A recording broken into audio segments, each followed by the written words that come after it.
Wait for me. Chapter 30. Mandy had told Jesse in no uncertain terms that she never wanted to see him again. The more he pleaded, the angrier she became. One day Jesse went to the mall. He saw a little stuffed dog in a boutique. He had to have it for Mandy. Would you hold this for me for an hour? No, we cannot hold things. Please, just for an hour. It was probably the look on his face that made the lady change her mind. Okay, but only for an hour. Jesse drove home and scrambled around, gathering change from everywhere he could think of. 2 hours and $15 in change later, he returned and bought the little stuffed dog. The lady gave him a funny look. Jesse drove by McDonald's and got some French fries, and then on to Mandy's work. This time he went inside. Would you give these to Mandy? Sure. From that point on, Mandy's coworker would call Jesse French Fry Man. One fine early summer day, Jesse and Kate hung out with Susie, another girl from Aquinas. They got drunk between classes, driving around and drinking all day. Jesse had liked Susie. Susie had wavy, darkish brown hair, bright, pretty eyes, and often wore a wide-brimmed hat, unlike anything you'd see among the kids at Aquinas. She was short with a cute little body. Jesse never saw her with anyone else. She was always just walking through. Maybe Greg introduced Jesse to her. Maybe Jesse introduced himself. A happy loner, it seemed that she danced to her own drummer. She obviously liked Jesse also, and they flirted all day. Back in the dorm, Kate said she had to speak to Jesse alone. As Susie waited in the hall, Kate made a play for Jesse. Gingerly, he told her that they were too good of friends and he was too hung up on Mandy, but it didn't help. Kate had a breakdown. She began to cry and punch the wooden closet doors. Out of control, her hands bleeding, she ran out of the room. As Jesse started after her, Susie also started to cry and left. After such a nice day, it wasn't working out to be such a very good night for Jesse. Jesse would never see Susie again. Kate and Jesse had spent a lot of time cruising the park between classes and had quite a bit of fun that semester, but he really didn't know her at all. The only thing he could think to do was to bring her over to Mandy's. To his surprise and great relief, Mandy answered the door herself. She opened it halfway. What do you want? Kate's really upset. You need to talk to her. You don't know Kate. She always gets like this. Jesse couldn't believe it.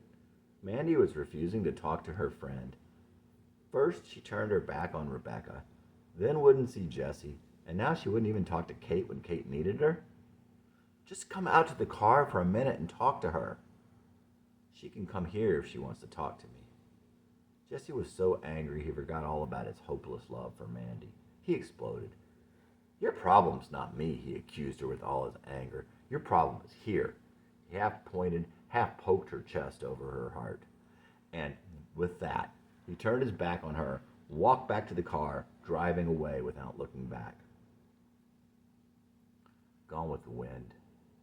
Once you were scarlet, and you were a queen. I chased you from red to green. Should have known the scarlet, I should have known the A. Now I don't know the me, I became on the way. Said some things I didn't mean, but take this to the bank. I've been everyone else, this time I'll be frank. Frankly, Scarlet, I don't give a damn. Frankly, I don't give a damn. All that's left are memories and the land. There's always memories and the land. All else gone with the wind. Gone with the wind. I ain't no chameleon. I ain't gonna change. I may change a thing or two, but I won't change my life for you. I ain't no chameleon. I ain't gonna change. Change for you. I won't change for you. Once you were scarlet and you were a queen. I chased you from red to green. Shoulda known the scarlet. I shoulda known the A. Now I don't know the me. I became on the way. Said some things I didn't mean, but take this to the bank. I've been everyone else. This time I'll be frank. And frankly, I don't give a damn. Frankly, I don't give a flying fuck. I ain't no chameleon. I ain't gonna change. I may change a thing or two, but I won't change my life for you. I ain't no chameleon. I won't change. Change for you. I won't change for you. Jesse Dillon at 23. 2 days later, he was out driving with Kate and his friend Brad. He looked down at the clock and noticed it was almost time for Mandy to get off work. He coincidentally drove by the road she was sure to come from. Fate would be on his side, and he timed it perfectly. There she was. Blowing his horn, he flipped her the bird. Mandy couldn't tell what he was doing, but she had seen him. The next time Kate saw Mandy, she laughed and told Mandy what Jesse had done. The next day, Jesse saw Kate on campus. Mandy's going to come see you after work. What? She said she was going to see you after you got off work. Why? I don't know. What did she say? She didn't say why. She just said she was going to come to see you. For the rest of that day, Jesse walked around full of false hatred, curiosity, anxiety, and hope. That night, Mandy waited in Macy's parking lot. When Jesse walked out to his car, he tried his best to ignore her. Jesse, why do you hate me? He could not believe his ears. Jesse had not intended to talk to her, but his entire explanation of what had happened was now shattered. Mandy, you told Rebecca that you loved me. You don't treat someone you love like you treated me. I thought I loved you. Mandy began to cry. Jesse's resistance was destroyed. I wanted to give you a hug. Kate had driven Mandy there, and Jesse's gang of friends from work, including Rebecca, were all standing there, waiting for him to get off. They caravanned over to Rebecca's house. When they got there, Rebecca began to throw a fit about Mandy being there. She was coming to be very possessive of Jesse. Rebecca and some of the others went into her house. Mandy and Jesse sat in his car and waited. Have a beer, it'll do you good. Mandy handed Jesse a beer, knowing that he was on the wagon. Jesse drank the beer, and it was not his last that night. A few minutes later, Jesse's friend Barry walked up to the car and said, Jesse, you should go inside and talk to Rebecca. Don't be long, Mandy warned him. When he came back out, they got in his car, and Jesse took Mandy out to Cloud Canyon. The black sky was ominous. They were surrounded by fog, and nothing seemed right. But this night was too important to Jesse for him to notice anything but Mandy. I like your eyes. They're devious, she told him, her own eyes bright and playful. He hoped she meant mysterious or mischievous, but he didn't know for sure and didn't ask. Jesse had had the hunger of the wolf since the day he was born, the hunger of the soul, and it was in his eyes. Your eyes are beautiful. I never liked my eyes, she said.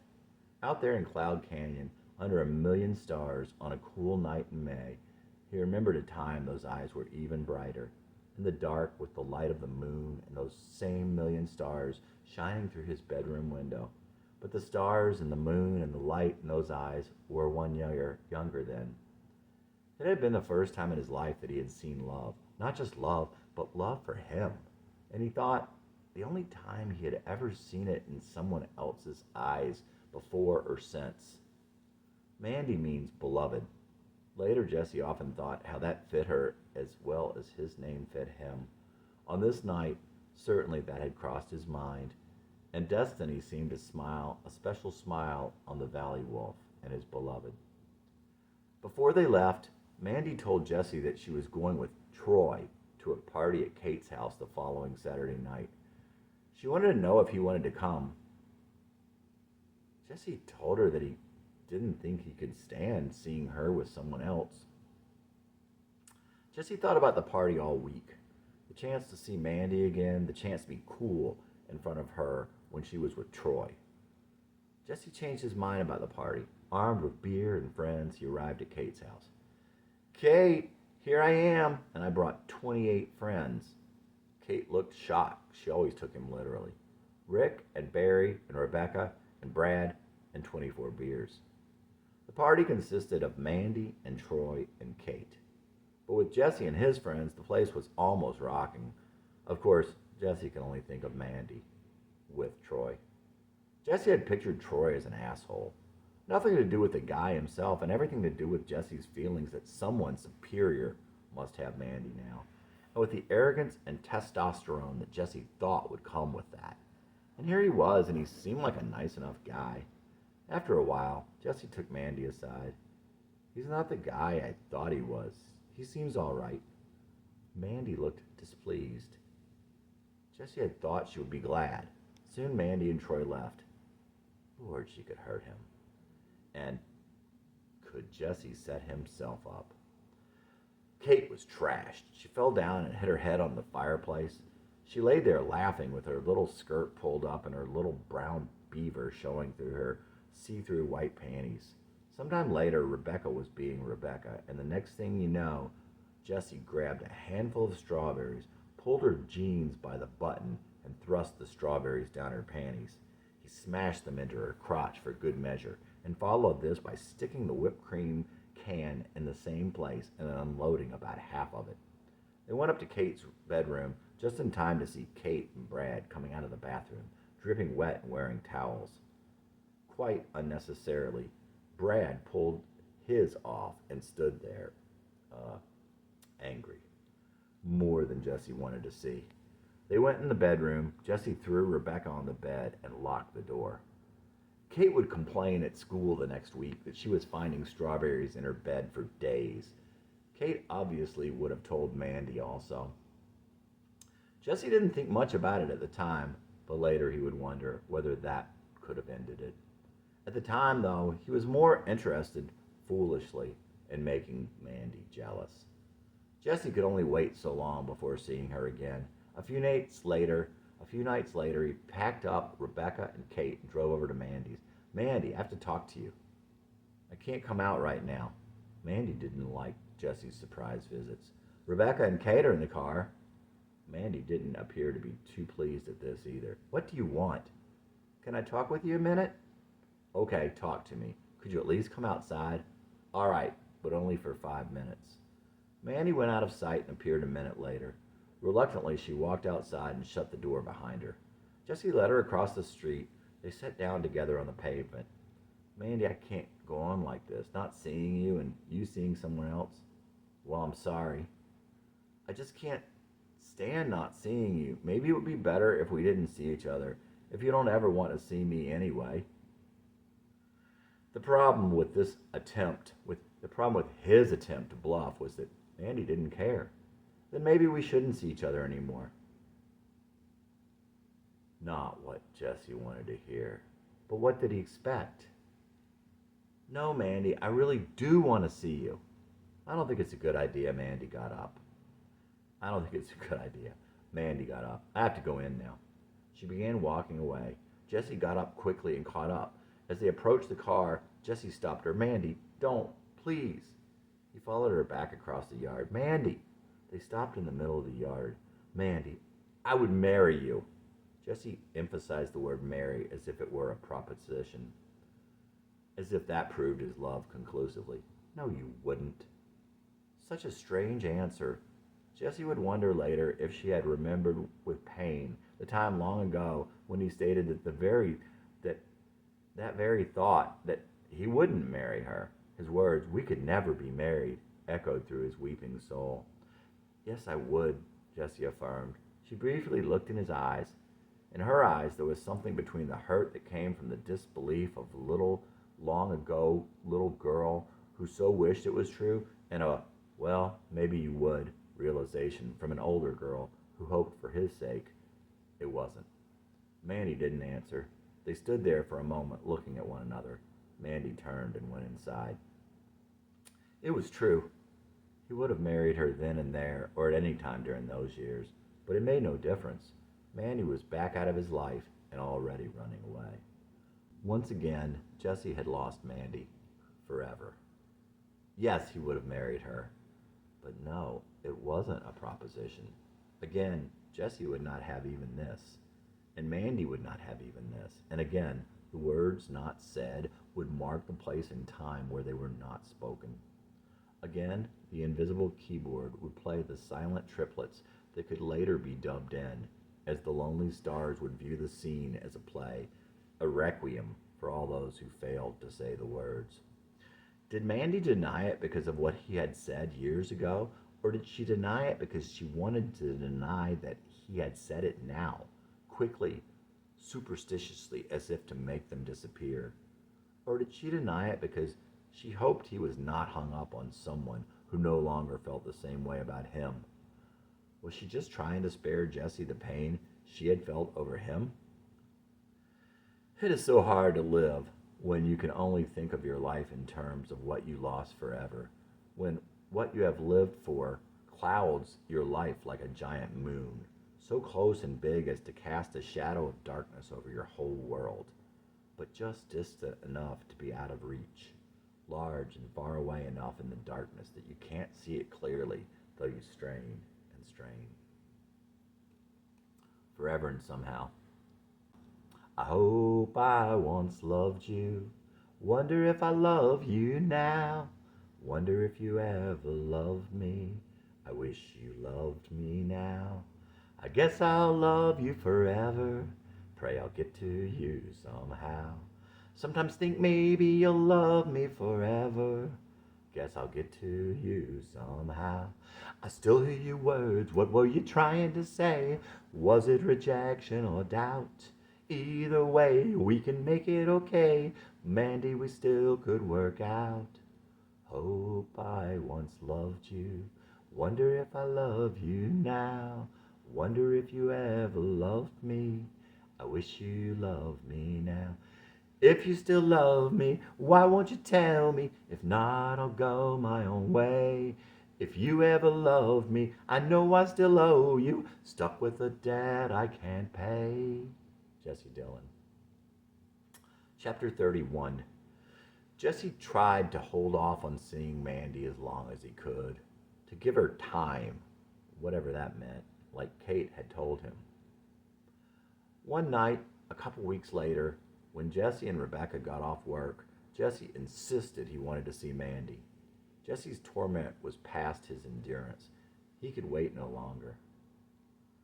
Rebecca asked that he let her go along in case Mandy refused to see him. Jessie said she could follow him over to the ballpark where she was now working, so long as they could stop for beer first. He pounded 3 cans on the 10-minute drive over, and a 4th one walking up to the little concession stand. As he approached her, Mandy turned, smiling. "Oh, I thought you were someone else. I was going to give you a hug." Jesse's heart sank. Sometimes Mandy could be so cruel, so innocently. "Hi, Mandy. I'm busy right now." "Well, I'll wait for you to get off."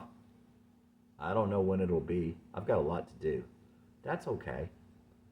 Jesse sent Rebecca on her way, and he waited. For what? He didn't know. The anxiety was less, but his adrenaline still flowed. Mandy's coworker walked up to Jesse. If he was expecting sympathy from the young girl, he was going to be disappointed. "Do you know who I am?" No. I'm Megan Sullivan. My brother's name is John." "Okay." Jesse really wasn't in any mood for any games. John had been in Jesse's class at Moordale. There had been no love lost between them. John was short and nerdy and the kind that would rat you out in a heartbeat, as he had done to Jesse and Blaine multiple times. "Why did you put a hole in my brother's math book?" "I didn't. That was Blaine. But I did beat your brother up." That was true. He did beat up John, but John had started it and spent the whole walk home from the scene of the fight telling Jesse that he was going to get his big brother to beat Jesse up. In all honesty, no, he hadn't put a hole in John's book, but he had egged Blaine on to do it. But the only one he had to be sorry to was Blaine. Blaine had to pay for the book and got in a lot of trouble over it. Jesse didn't know what Mandy had told this girl, but it obviously wasn't overly favorable. In all honesty, no. He hadn't put a hole in John's book, but he had egged Blaine on to do it. But the only one he had to be sorry to was Blaine. Blaine had to pay for the book and got in a lot of trouble over it. Jesse didn't know what Mandy had told this girl, but it obviously wasn't overly favorable. Finally, the time came when she was finished. His heart sank as she walked out the other way. And once again, his heart raced as he walked quickly over to her. I was wondering if you'd like to drink a couple of beers with me. I've got to get the car home. Well, we can drop it off. All right. Jesse didn't know what to think as he followed Mandy to her house, but at least she was coming with him. She climbed in and Jesse lit up. It was such a high just to be next to her. Jesse drove out toward a park he had been to before a long time ago. It may as well have been in another lifetime. He was playing Rumors on 8-track. I left my Rumors tape at the gym and someone took it. It was on the back of the Born in the USA tape you gave me.